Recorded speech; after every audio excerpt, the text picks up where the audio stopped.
বৈষম্য বিরোধী ছাত্র আন্দোলনের গণ অভ্যুত্থানের সাফল্যে এখন এক বৈপ্লবিক পরিবর্তনের মধ্য দিয়ে নতুন বাংলাদেশ গড়ার কাজ এগিয়ে চলছে।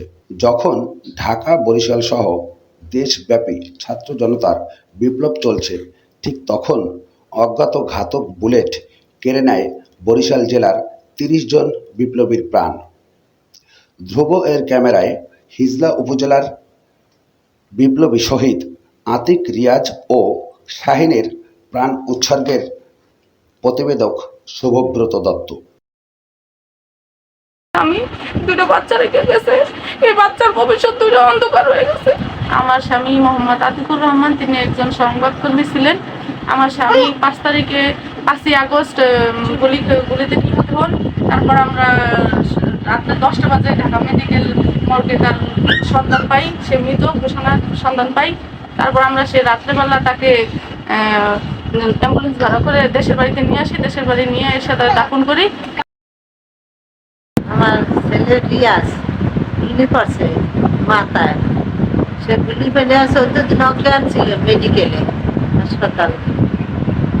4 তারিখে আর 1:30টার দিকে গুলি ফেলছে মাথায়, ঢাকা মেডিকেলে। মারা গেছে 17 তারিখে, জানছে এটা 3টার দিকে। আমি শহীদ রিয়াজের ভাই। জিগাতলা বসে মাথায় গুলিবিদ্ধ হয়, ওকে এই জায়গায় দাফন কাফন করা হয়। আমরা হারাইছি আমার ভাতিজা, ভাই হারাইছে তার ছেলে। ভাই ছেলের শোকে ভাই দেশ থেকে বউ বাচ্চা লইয়া গেছে জায়গায় বেঞ্চালায় খায়। ও দোকানে ছিল ওই মুহূর্তে পুলিশ নাকি গুলি করছে। ছাত্ররা আন্দোলন করছে, ওই সময় গুলি করছে, ছাত্ররা আন্দোলন করছে, ওই সময় গুলি করছে। তারপরে ওখান থেকে মেডিকেল নিয়ে গেছে। মেডিকেল নেওয়ার পরে মৃত্যু ঘোষণা দিছে। আর 19 তারিখ রাত্রে 19 তারিখ 7টার সময় মৃত্যু ঘোষণা দিছে।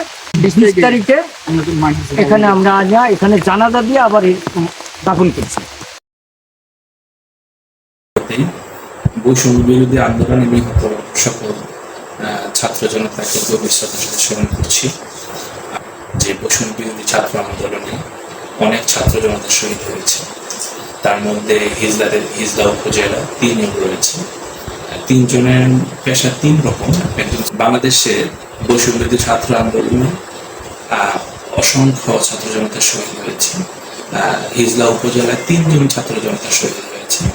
3 জনের মধ্যে প্রথম শহীদ হয়েছে শাহীন নামে একটি ছেলে। সে চায়ের দোকানে মেসের হিসেবে কাজ করত। সে চিটাগং এলাকায় একটা দোকানে কর্মরত ছিল।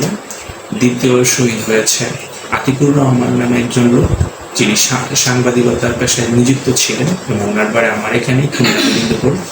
আর তৃতীয় শহীদ হয়েছে, সে মুরাদি কলেজের ছাত্র ছিল এবং ছাত্র দলের রাজনীতির সাথে সরাসরি সম্পৃক্ত ছিল। সে চিকিৎসাধীন অবস্থায় মারা যায়।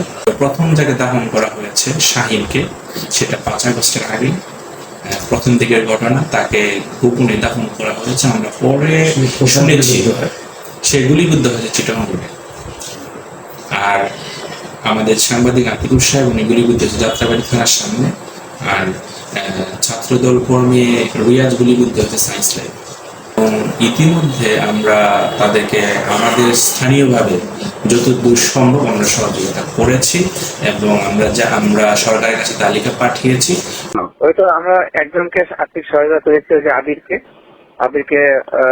আর্থিক সহায়তা, এবং তাকে আমি দেখা করেছি। স্পেসিফিক তথ্য ওখানে একটা ফান্ড তৈরি হয়েছে, যে ফাউন্ডেশন হয়েছে, সেখান থেকে পর্যায়ক্রমে সকলকে সহযোগিতা করা হবে। এই আর কি, আমরা স্থানীয়ভাবে আমরা বাচ্চাদের পাশে দাঁড়াচ্ছি।